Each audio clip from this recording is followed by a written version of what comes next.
pelaku pendidikan bahasa Tionghoa itu dan penggeraknya kebanyakan adalah alumni sekolah Tionghoa di sana di era 60-an. Muncul satu pertanyaan gitu ya. Kok pelaku pendidikan di bahasa Tionghoa ini kok senior ya? Pada saat itu saya masih belum tahu secara mendetail gitu, latar belakangnya. Terus kemudian yang kedua, para senior ini kok semangat sekali gitu loh. Kok semangat sekali untuk mengembangkan bahasa Tionghoa segitunya gitu ya. Padahal kan di usia, dalam bayangan saya kalau kita kerja itu kan di usia 55 ya, batas pensiun ya, 55, 56 belum sampai 60 itu udah orang sudah berpikirnya pensiun, sudah hidup santai dan sebagainya. Tapi ya satu role model bahwa pendidikan itu tidak mengenal usia gitu kan, dan passionnya itu ada satu spirit bahwa jadi belajar itu sepanjang masa hidup. Gagah berempati, berani menginspirasi. Guru Gembira, Guru Gembira. Podcast Guru Gembira, wadah diskusi dengan menghadirkan narasumber yang tentunya informatif, edukatif, dan inspiratif. Guru Gembira.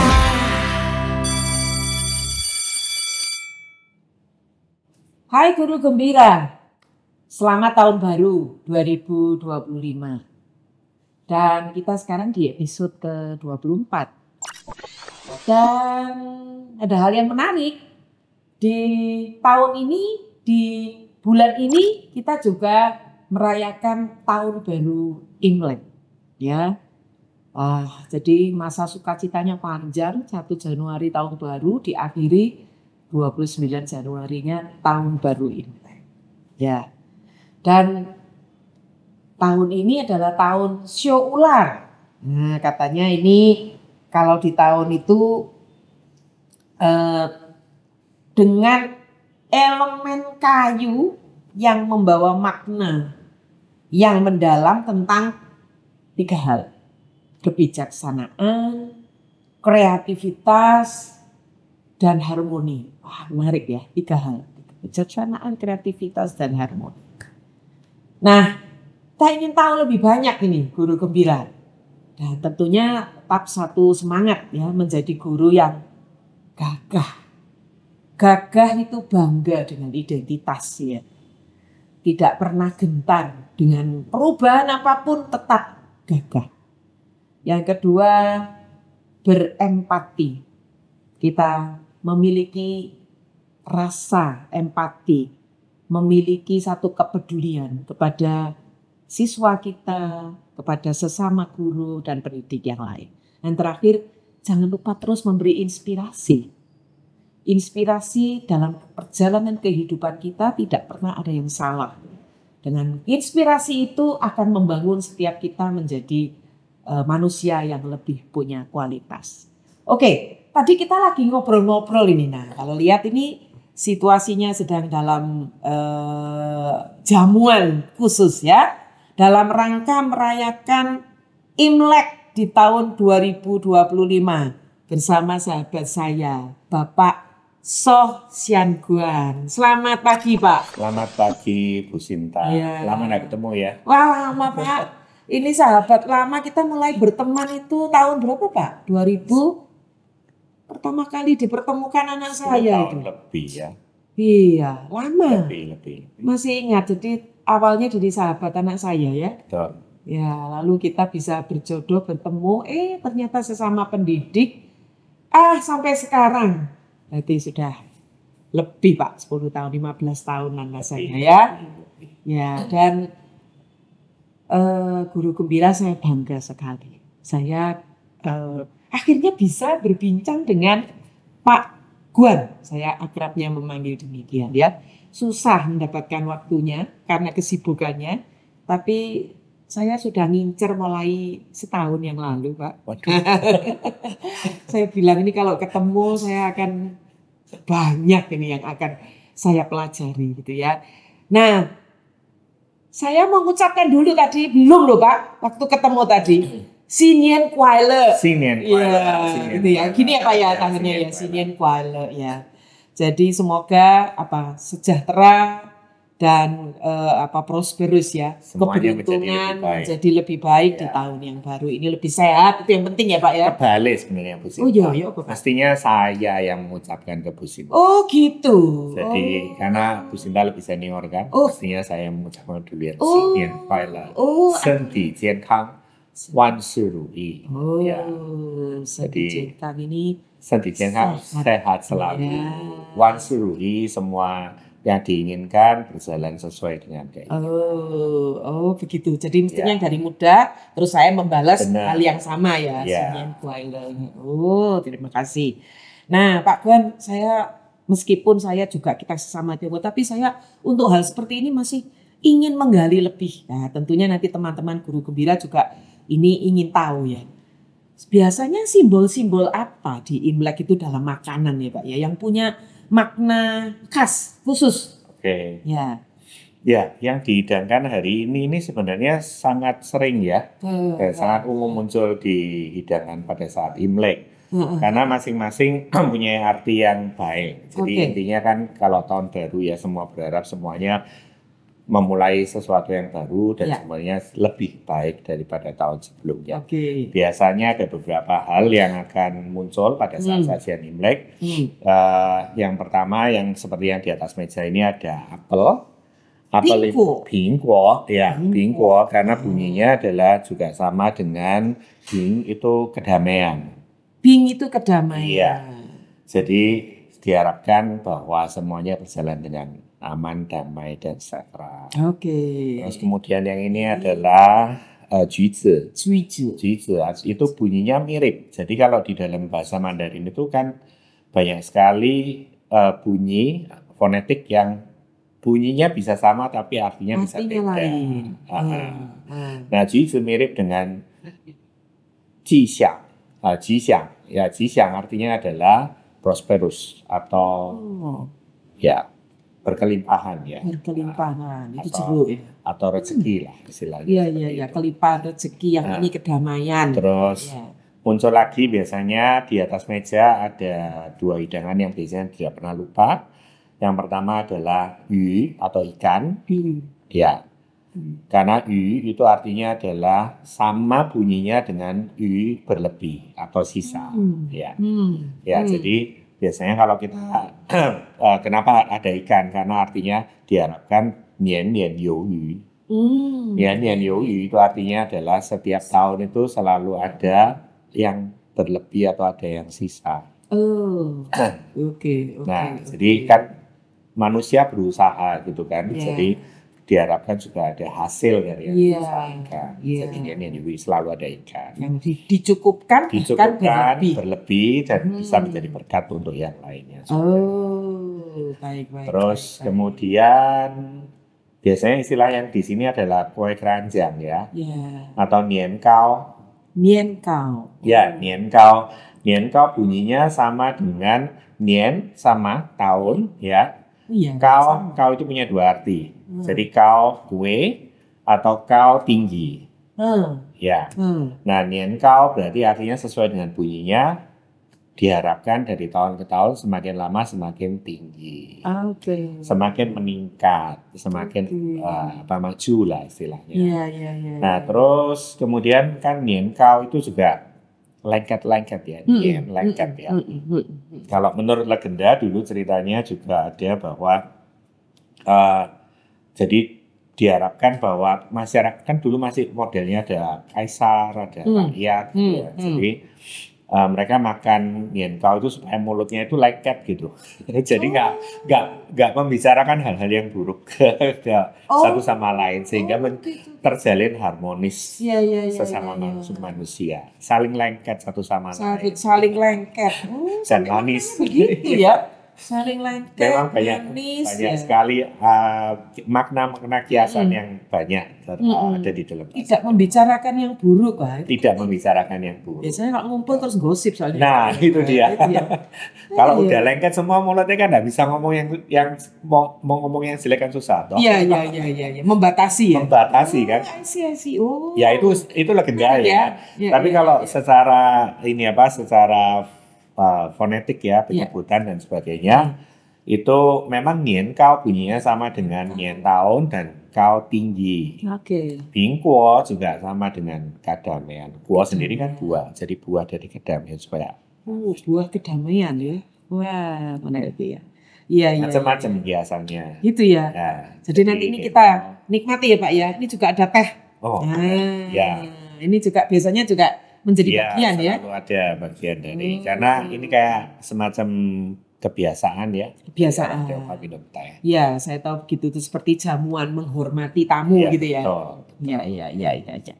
Nah Pak Guan, ini kita ketemu ini yang sudah saya angan-angan 1 tahun itu sudah saya rumuskan.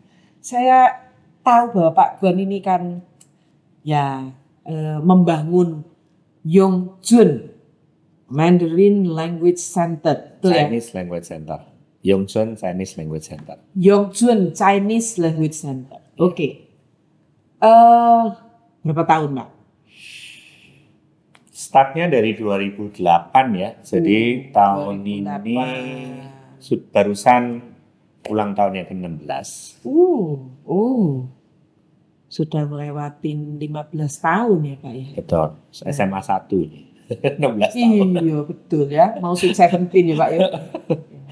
Itu yang saya ingat-ingat. Ini sampai saat ini rasanya lembaga yang eksis benar-benar fokus di dalam pengembangan bahasa Tionghoa. Betul. Ya. Dan sudah semakin meluas di mana-mana ya. Nah, ya apa Pak asal mulanya dulu? Kok bisa orang-orang mendirikan itu 2008? Itu gimana? 2008. Ya, asal mulanya kalau ditanya asal mulanya itu benar-benar apa ya? Berawal dari hobi sebenarnya. Jadi saya pribadi itu memang suka bahasa Tionghoa pada saat SMP ya. Tapi perkenalan dengan bahasa Tionghoa pada saat itu mulainya dari lagu.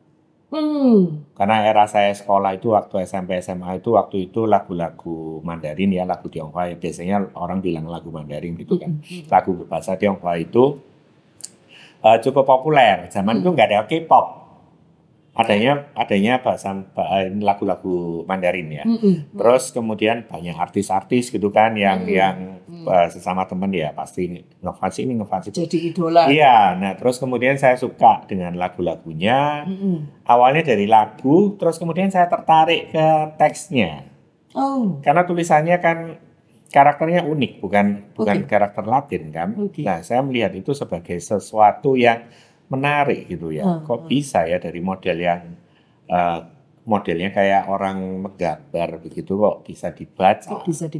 Betul. Nah, saya tertarik di situ, penasaran. Jadi saya belajar bahasa Mandarin pertama kalinya justru bukan dari speaking atau dari listening, karena pada saat itu kan kita masih nggak sulit untuk belajar bahasa Mandarin, boleh dibilang nggak ada pada saat itu pembelajaran bahasa Mandarin. Jadi saya startnya adalah dari teks lagu itu, dari menulis malahan. Jadi zaman dulu awal-awal saya belajar itu, saya belajar nulis dan masih nggak ngerti urutan goresan, masih nggak apa ya. Siapa Pak yang ngajari? Yang waktu itu hobi, kebetulan keluarga mama saya itu adiknya itu hobi karaoke lah, ya menyanyi bahasa Tionghoa, dan dia punya textbook. Nah, dari textbook itu kemudian saya niru-niru nulis dan sebagainya. Terus mama saya lihat, diajarin pelan-pelan. Nah, itu ya sekilas kalau kita bicara hobi. Tapi kalau di 2008 saya melihatnya pada saat itu kan pendidikan bahasa Tionghoa di Indonesia sudah dibuka. Jadi sejak tahun 2000 kan sudah mulai dibuka ya. Nah, 2008 itu saya sudah mulai melihat bahwa ada beberapa permintaan lah, istilahnya saya melihat ada tren pembelajaran bahasa Tionghoa yang mulai muncul saat itu. Nah, karena saya pribadi pada saat itu masih bekerja di sebuah instansi, tapi saya memang punya mimpi untuk kepingin suatu hari saya punya usaha sendiri yang sesuai dengan minat saya, sesuai dengan passion saya, istilahnya seperti itu. Jadi waktu itu saya mikirnya cuma sederhana. apa ya, kalau kita buka yang bidang barang itu kan perlu modal yang Modal besar. besar. Jadi ya jasa Mm-mm. itu kan nggak terlalu perlu modal yang besar. Mm-mm. Jasa apa? Berarti saya harus punya satu kemampuan yang harus saya bisa jual untuk membantu orang lain kan. Mm-mm. Terus saya simpel aja waktu itu saya mikir, oh iya bahasa Tionghoa aja. Kurs les bahasa Tionghoa atau bahasa Mandarin gitu ya. Istilahnya pada saat itu. Ini aja deh, saya mikir kayak gitu. Mm-mm. Nah, kebetulan karena ada teman saya yang nawarin sebuah lokasi gitu, Lokasi. tempat gitu ya. Ya tempat yang sekarang ini. Bukan, dulu saya yang di sebelumnya. Bintoro. Di Bintoro. Di Bintoro, Oke, oke. di belakangnya Raya Darmo, Mm-mm. di Jalan Bintoro dekat. Dulu ada supermarket ya di Iya, iya, iya. Bintoro, ya di daerah-daerah Sinar situ. itu ya? Betul, sekarang udah nggak ada. Nah, awalnya dari situ. Cuman itu aja simpel. Dan saya pikir karena ada mungkin ada kebutuhan untuk pembelajaran bahasa Tionghoa, jadilah saya mulai. Pada saat itu saya masih kerja. Jadi sambil kerja sambil mulai merintis Benar, ini ya. benar. Nah, Iya Pak Guan. Nah, judul podcast kita ini kan saya kasih judul karena kan guru gembira ya Pak Guan. Jadi kegembiraan seorang pendidik, tapi juga saya katakan ini pengusaha. Ini kombinasi yang unik, pendidik dan pengusaha. Karena memang kan Pak Gon sempat ngobrol, kita dulunya sempat jadi asisten dosen ya. sempat waktu zaman kuliah. Jadi memang sudah born to be a teacher-nya, inilah yang jadi gurunya ini udah ada gitu kan, benihnya itu ya kayaknya gitu ya. Nah, kegembiraan seorang pendidik yang juga pengusaha dalam membangun sebuah komunitas, dan itu komunitas baru kalau pada saat itu ya. Memulai ya, baru kan belum ada ya. Nah, sekarang saya ingin gali nih Pak. Kegembiraannya itu kliknya muncul mulai apa Pak? Kalau tadi ya sesuai passion, modalnya ya sesuai ya. Terus pengen usaha sendiri. Jalan bareng dengan tetap bekerja. Tapi ada nggak ketemu klik terus jatuh cinta itu melekat itu? Ada masa itu Pak? Pasti ada ya. Ya. Jadi pasti ada momen-momen di mana dalam perjalanan itu kita menemukan titik di mana kayak semacam peneguhan lah ya. Peneguhan, pemantapan kayak gitu.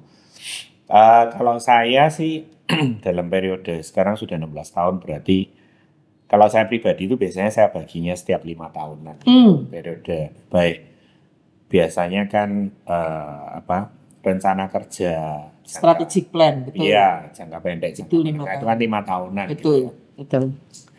Kalau saya bilang pada saat 5 tahun pertama itu kan kita sedang mencari bentuk. Terus settle lah, ya, berusaha untuk settle, struggling period untuk settle kalau 5 tahun pertama itu. Jadi masa-masa kita meletakkan fondasi, membangun sistem, terus kemudian mencari bentuk, terus berusaha pokoknya survive dulu. Yang 5 tahun pertama itu survive dulu. Nah, tapi di periode pertama itu yang membuat saya cukup yakin adalah karena saya melihat bahwa di periode 5 tahun pertama akhirnya kita berhasil menemukan beberapa poin di mana saya merasa area ini memang perlu pengembangan dan perlu bantuan untuk di bidang pendidikan bahasa Tionghoa. Saya masih ingat bahwa pada saat itu ada seorang murid yang datang ke tempat kursus kami, dan saya melihat bahwa dia itu datang, jadi pada saat dulu itu kebanyakan murid datang itu untuk dibantu mengerjakan PR. Dibantu untuk mengerjakan PR, karena di sekolah ada beberapa sekolah yang sudah mulai ada bahasa Mandarin, tapi mungkin kan muridnya juga masih awal ya belajarnya, jadi mereka nggak ngerti, nggak paham, karena banyak orang yang bilang bahwa bahasa Tionghoa kan sulit gitu, terutama karakternya. Jadi mereka datang untuk dibantu untuk ya. Nah, kemudian saya melihat bahwa, kok sepertinya yang dituliskan di buku itu prosedurnya salah gitu loh. Jadi kan di dalam penulisan karakter Mandarin itu ada urutannya. Ada urutannya. Ya. Nah, saya melihat kok contoh penulisannya kok keliru ya. Nah, Terus saya melihat dari isi bukunya, pada saat itu saya sendiri juga masih proses belajar. Jadi bukan tiba-tiba sudah bisa, itu juga enggak gitu loh. Jadi boleh dibilang awal tuh ya bonek ya. Ya. Sesuai orang Ya. Surabaya kan bonek gitu. Bonek dulu ya. Tapi saya melihat, oh ini ada yang salah ini. Dari beberapa karakter yang saya memang tahu penulisannya, saya melihat ada yang salah. Nah, dari situ saya melihat bahwa, oh berarti ada problem. Hmm. Ya, Hmm. ada problem di sekolah. Betul. Nah, ada problem di Kelihatan sekolah. gapnya ini ya. Ya, ini kelihatan ini ada problem di sekolah.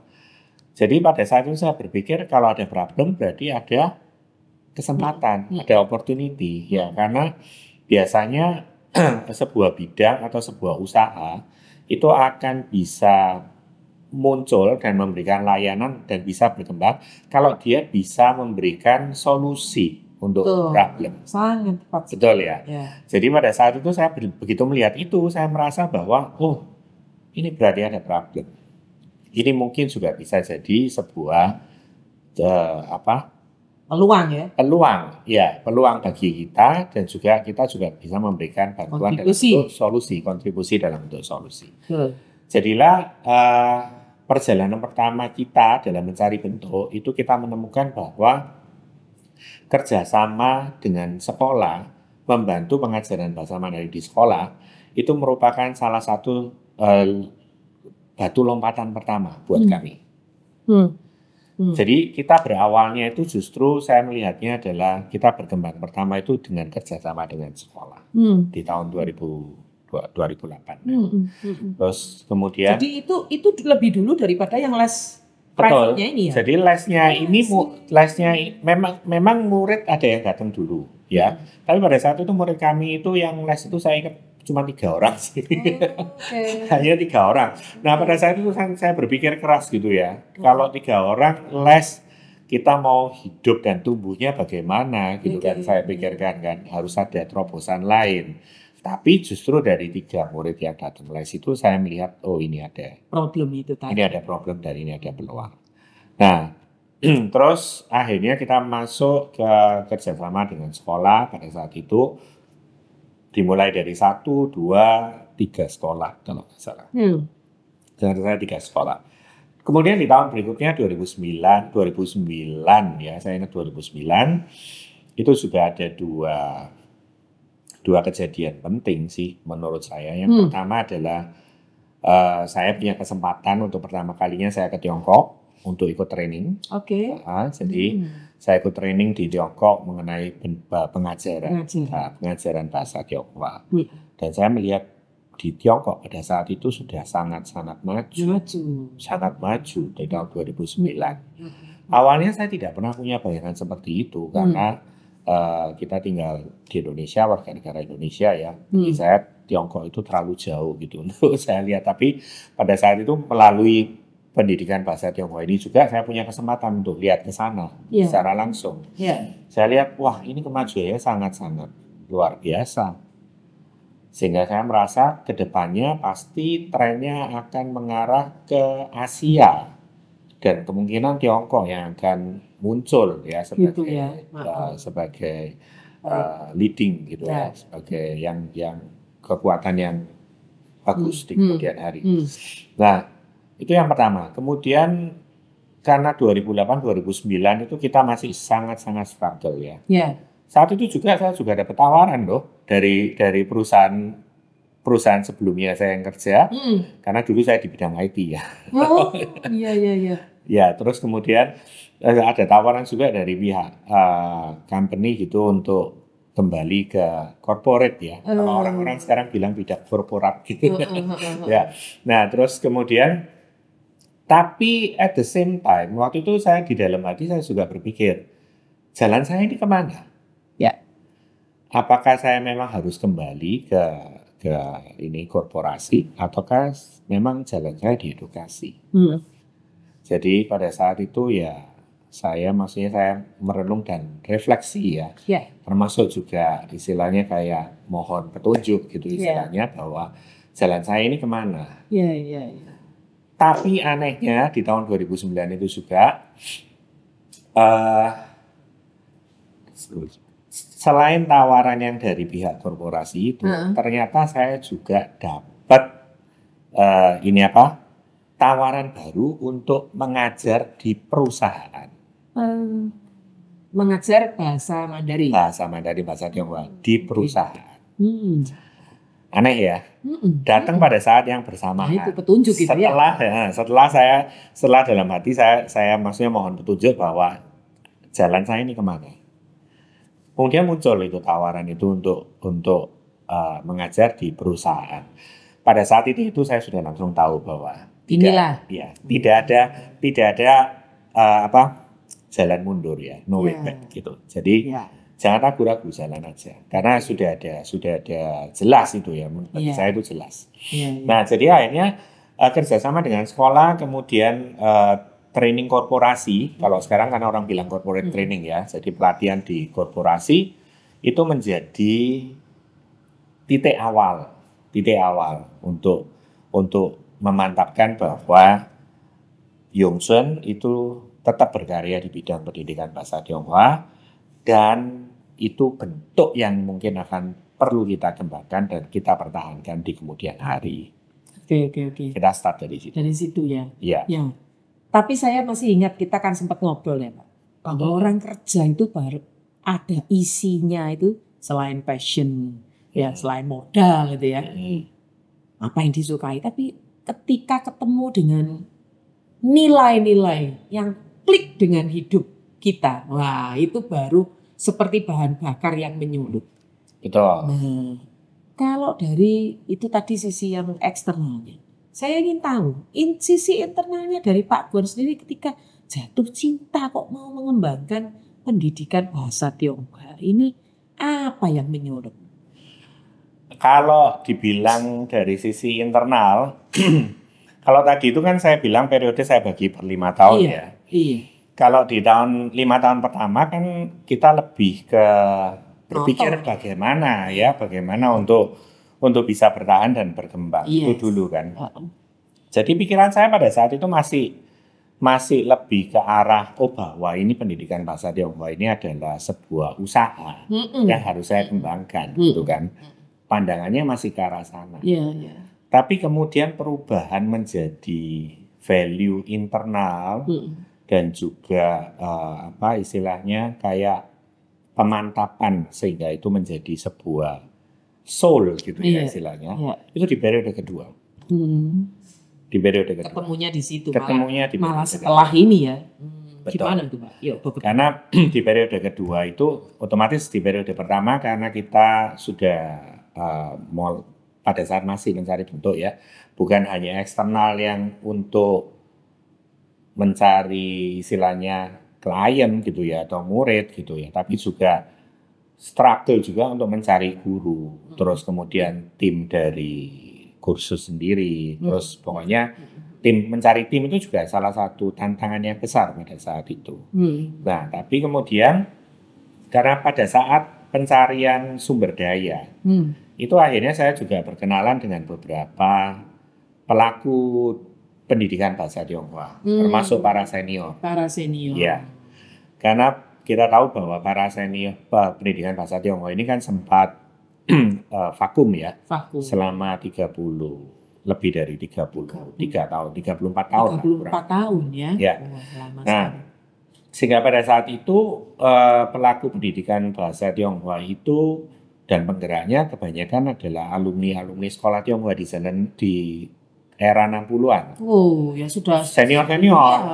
Sudah senior. Nah, terus kemudian saya pada saat mencari sumber daya, mencari guru dan sebagainya itu diarahkan untuk bertemu dengan mereka. Nah,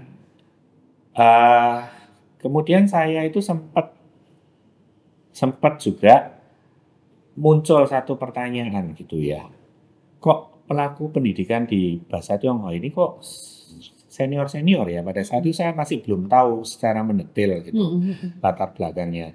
Terus kemudian yang kedua pertanyaan saya adalah para senior ini kok semangat sekali gitu loh, kok semangat sekali untuk mengembangkan bahasa Tionghoa segitunya gitu ya. Padahal kan di usia dalam bayangan saya kalau kita kerja itu kan di usia 55 ya batas pensiun ya, 55, 56 belum sampai 60 itu udah orang sudah berpikirnya pensiun, Iya, sudah hidup betul. santai dan sebagainya. Iya. Tapi yang saya lihat kok kebalikannya ya, ini pada saat itu yang senior-senior itu dengan usia yang notabene sudah di atas 50-an, 60-an mungkin, ada juga yang 60-an, 70-an masih sangat semangat.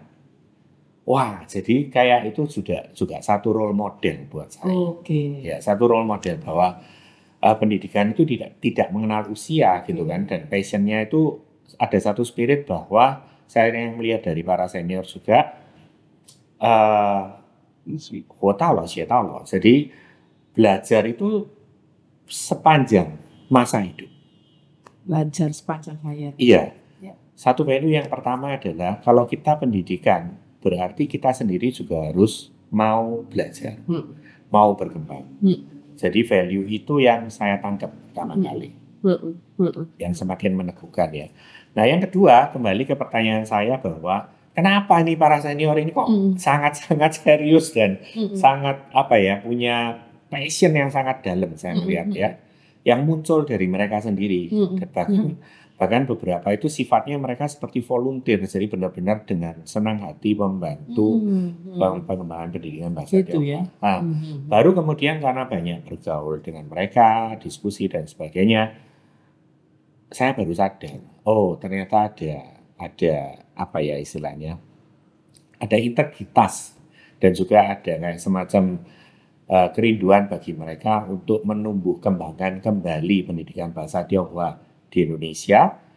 Saya melihatnya dengan dua misi. Satu, yang pertama adalah mereka kepingin bahwa seiring dengan perkembangan Asia, terutama di Indonesia dengan Tiongkok yang semakin berkembang, itu juga kepingin bahwa masyarakat Indonesia ini bisa belajar bahasa Tionghoa lebih baik sebagai persiapan masa depan. Oh. Untuk menyiapkan, memperlengkapi sumber daya manusia di Indonesia untuk menghadapi challenge global. Ya. Tapi itu kan umum ya, maksudnya semua orang di pendidikan kita juga pasti berpikir begitu. Seperti itu. Nah, motivasi yang kedua itu juga yang membuka mata saya bahwa ada hal yang terkait dengan kita sebagai suku Tionghoa. Ya. Jadi di Indonesia ini kita warga negara Indonesia, bangsa Indonesia, warga negara Indonesia ini kan berbagai macam suku dan budaya. Kita Tionghoa adalah salah satu suku di Indonesia ya, salah satu warga negara Indonesia suku Tionghoa. Otomatis setiap suku di negara manapun, termasuk di Indonesia, pasti punya identitas kan.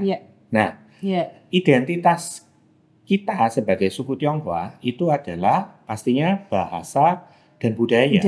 Termasuk juga kebiasaan, seperti juga Imlek seperti ini, betul kan? Betul. Nah, itu juga salah satu yang membuat saya sadar, oh iya, betul ya.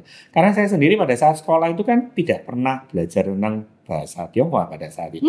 Di periode saya sekolah itu mungkin di periode vakum ya, sehingga saya tidak bisa belajar bahasa Tionghoa dan tidak paham bahwa kami sebagai suku Tionghoa salah satunya adalah punya bahasa Tionghoa, punya budaya Tionghoa seperti itu kan. Ya kita merayakan Imlek tapi ini part of bagian dari kebudayaan kan.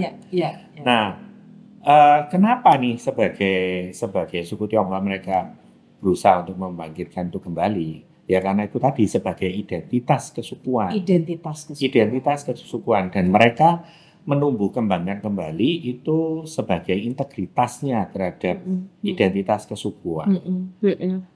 Termasuk mereka kan alumni dari sekolah Tionghoa di era 60-an yang pada saat tahun 66 sesuai cerita yang saya ketahui adalah juga ditutup ya di seluruh Indonesia pada saat itu, sehingga ada kerinduan untuk kembali menumbuh kembangkan identitas. Dorongan yang begitu kuat untuk merealisasikan kembali ya. Betul. Pada saat itu juga saya tiba-tiba di periode kedua itu saya jadi semakin diteguhkan ya istilahnya ya, diteguhkan bahwa misi untuk pengajaran bahasa Tionghoa ini kita punya misi yang global yang merakyat untuk seluruh bangsa, untuk perkembangan bangsa, untuk mencerdaskan bangsa. Untuk mencerdaskan Ya. bangsa. Tapi untuk di lingkup yang lebih kecil sebagai identitas kesukuan, nah kita juga punya peran untuk melestarikan, Menguatkan, identitas mengembangkan ya, identitas kesukuan. Ya Pak. Itu Nampak kayak potongan puzzle kecil Betul. yang klik gitu di langsung seluruh masuk gitu ya. di keseluruhan Ya. bangunan yang Luar saya. biasanya dipertemukannya bukan di awal gitu ya. Bukan, Justru di kedua. putaran kedua. Di putaran kedua. Ya, jadi itu kebesaran Tuhan ya, bagaimana Betul. bisa mengatur seperti itu. Ceritanya kan lain kalau itu dipertemukan dari pertama mungkin bisa akan Beda lagi. begitu ya. Beda lagi. Ya. Saya ingin tahu nih Pak. Nah, kalau sekarang dari sisi itu Pak Gon sudah, ya kalau katakanlah sudah mencapai semuanya enggak, tetapi growing luar biasa ya. Dari 3 siswa sekarang kayaknya lebih dari 4.000 siswa ini kalau total semuanya ya. Dengan sekolah-sekolah dan semuanya, Ya, saya kira sekolah-sekolah ya. wow, itu luar biasa ya. Dan apa yang menjadi visinya Pak Gon ke depan? Ini sudah sampai ke sini nih. Dari ini sudah kecapai nih, ini sudah putaran ketiga di sini ya. Habis ini mau masuk ke 4 ya. Iya. 16 sampai 20. Iya. Apa Pak? Pak pengen bawa ini kemana? Pengen bawa ini kemana? Ya kembali lagi ke value dasar lah ya. Jadi saya biasanya kalau diminta untuk memberikan pandangan atau sambutan lah istilahnya kayak gitu, biasanya saya di akhir itu saya selalu bilang, mari kita mencerdaskan bangsa melalui bahasa. Ya, mencerdaskan bangsa melalui bahasa. Karena menurut saya bahasa ya itu baik bahasa nasional, bahasa asing, apalagi di era globalisasi sekarang ini kan sudah borderless ya, sudah tidak ada batasan antar negara, sehingga bahasa itu menjadi alat komunikasi yang sangat penting dan sangat krusial untuk membangun interaksi dan komunikasi antar negara. Nah, otomatis karena sekarang perkembangannya adalah kita tahu bahwa perkembangan baik di teknologi, kemudian di ekonomi, kemudian di perdagangan, hampir semuanya adalah mengarah ke Tiongkok, termasuk juga Indonesia dan Tiongkok saat ini kerjasamanya juga semakin erat ya, baik ya. Maka kita harus memperlengkapi bangsa ini ya, kemudian juga seluruh masyarakat rakyat dan sebagainya melalui pendidikan bahasa Tionghoa, ya supaya mereka semakin bisa bersaing, bisa bersaing, semakin cerdas melalui bahasa tersebut. Jadi value dasar mencerdaskan bangsa melalui bahasa itu masih tetap kami pegang dan masih tetap relevan menurut saya. Nah, kalau visi sebagai lembaga, kita berharap bahwa lembaga ini bisa menjadi lembaga yang terdepan ya, atau leading lah istilahnya ya. Bukan terdepan tetapi leading lah dalam hal kualitas, kemudian diiringi dengan sistem yang modern, inovasi dan juga komprehensif. Kualitas dari inovasinya, modern, ya sistem yang modern juga, inovasi yang tanpa henti dan juga pelayanan yang komprehensif. Tapi saya memaknainya juga dari dari sisi yang lain ya. Ketika sudah mengatakan institusi yang memimpin itu berarti memberikan influence. Betul. Kalau ketika memberikan influence berarti harus siap juga dengan many competitors will come. Betul.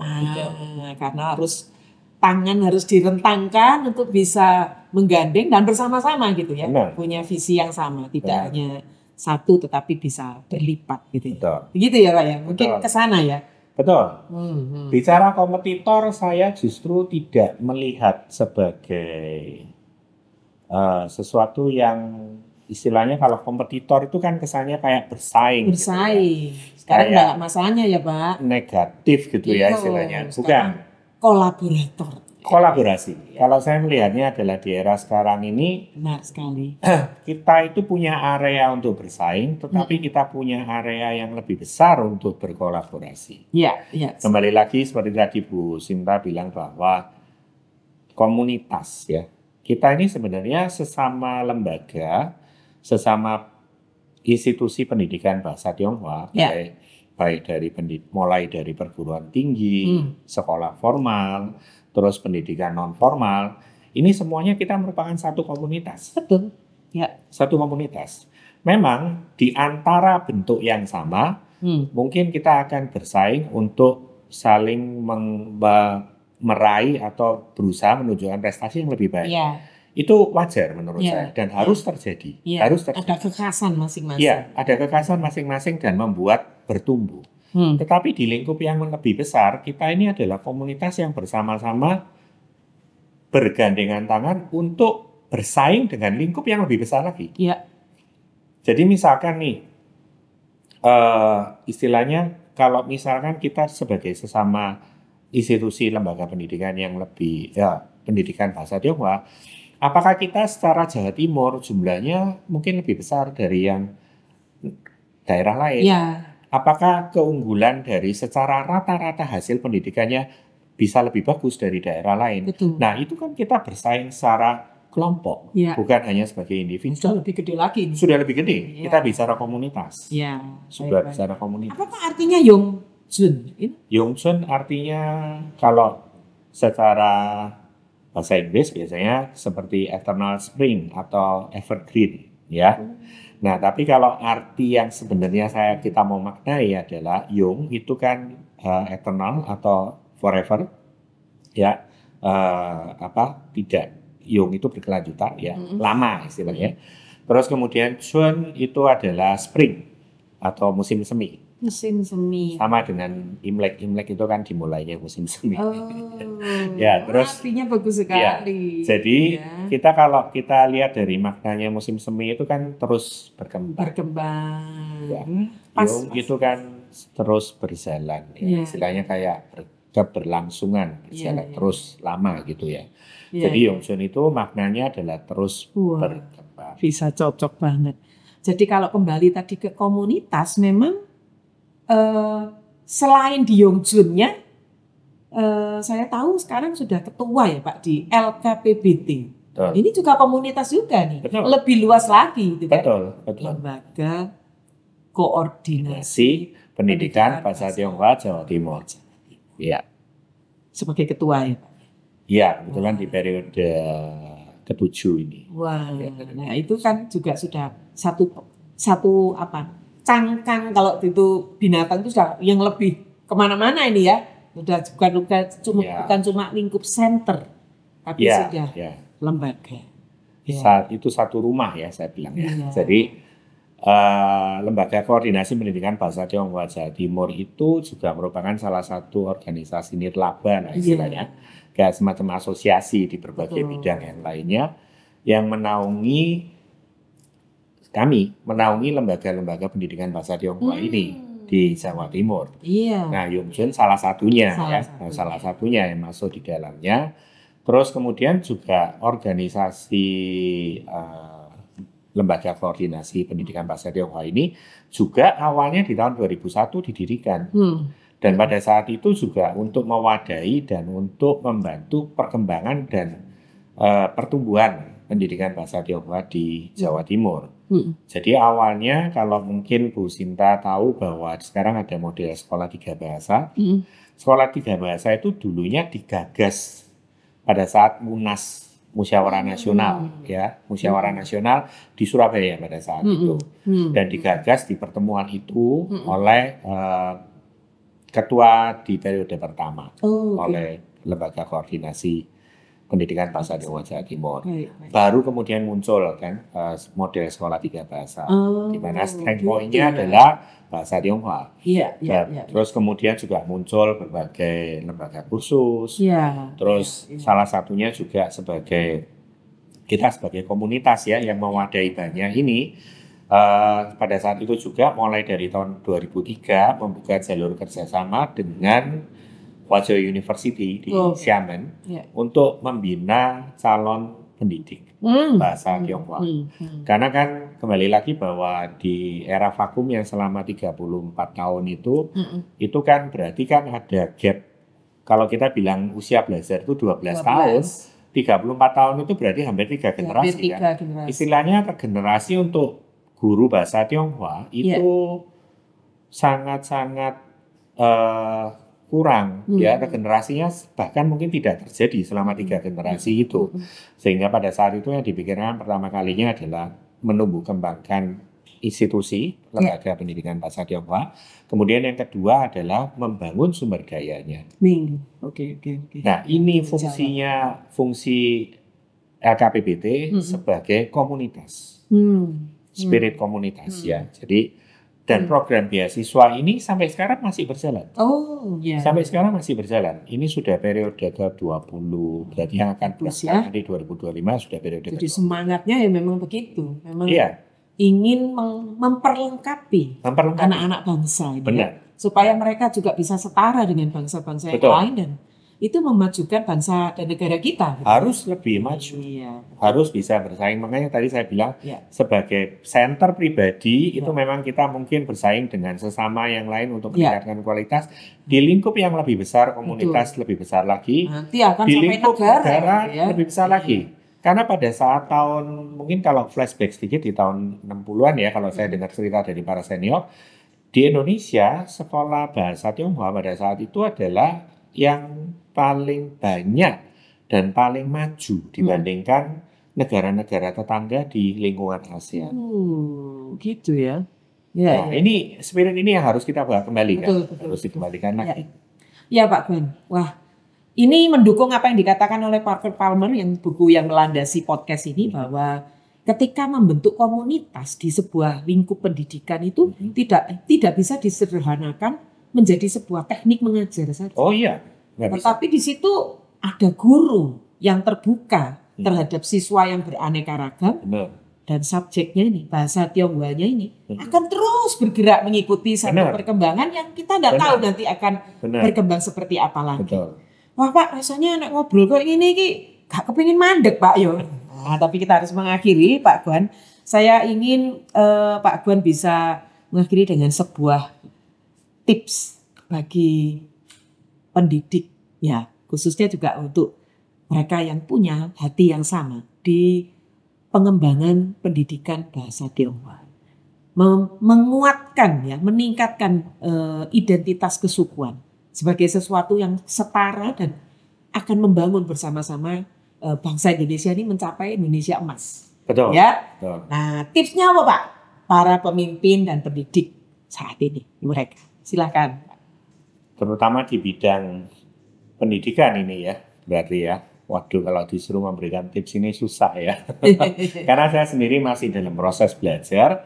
Jadi saya rasa mungkin kita sebagai pendidik maupun sebagai pemimpin, terutama di bidang pendidikan, sebenarnya inti dari pendidikan itu adalah terus belajar, ya. Jadi saya juga kerap menekankan kepada tim saya sendiri bahwa meskipun sudah menjadi guru, kita itu tetap murid. Kita itu tetap murid, ya. Kita tetap murid. Jadi bagaimana kita bisa berkembang adalah dengan tidak pernah berhenti belajar. Seorang pemimpin juga akan terus berkembang kalau dia tidak pernah berhenti belajar juga. Jadi value dan core dari inti dari pendidikan itu sebenarnya adalah belajar. Ya, hanya saja mungkin lingkup dan apa yang kita pelajari itu tergantung dari kita ada di bidang apa dan apa yang sedang kita perlu kerjakan dan perlu kita kontribusikan. Jadi kalau saya mengutip salah satu kalimat di dalam bahasa Tionghoa itu adalah zhiqiang buxi. Itu artinya adalah tidak berhenti untuk memperkuat diri sendiri, ya, dengan melalui belajar. Dengan belajar, mengajarnya terus mengalir. Benar. Mengajar, belajar lagi. Betul. Terus begitu ya. Ya, diisi dan dikosongkan, diisi dan dikosongkan, disalurkan, ya, diisi dan disalurkan. Itu aja sih, simple itu aja. Terima kasih Pak Gwan. Doa saya yang terbaik, semoga sama-sama. Pak Gwan terus semakin berjaya, berkarya, Amin. untuk mengembangkan, untuk mencapai visi-visinya ini tadi ya, Ya. mengangkat bangsa kita ini dengan semua bentuk karya melalui Yongjun dan melalui LKPBT. Terima kasih. Ya. Guru Gembira, kita akan akhiri dan jangan lupa bahwa ketika kita menyimak podcast ini, kita adalah bagian dari guru-guru yang selalu ingin merayakan kegembiraan. Harus dirayakan.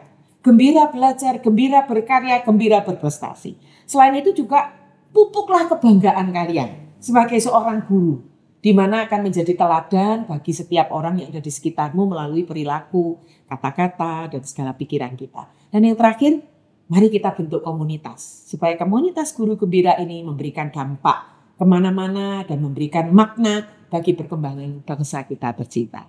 Terima kasih, salam.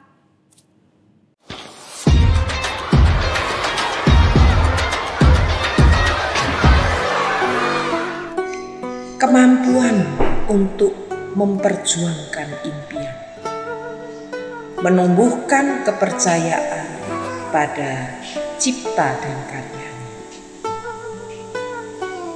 keberanian yang disertai integritas, menempa ideologi dalam prinsip hidupnya, kecintaan terhadap nilai luhur bangsa, menanamkan empati pada budayanya. Guru yang memegang sejarah tak akan melupakan adatnya. Guru yang tak lelah mengasah pengetahuan, selalu percaya berpegang pada keyakinan. Guru yang mendedikasikan ilmu tanpa batas, membuahkan keberhasilan pada daya dan upayanya.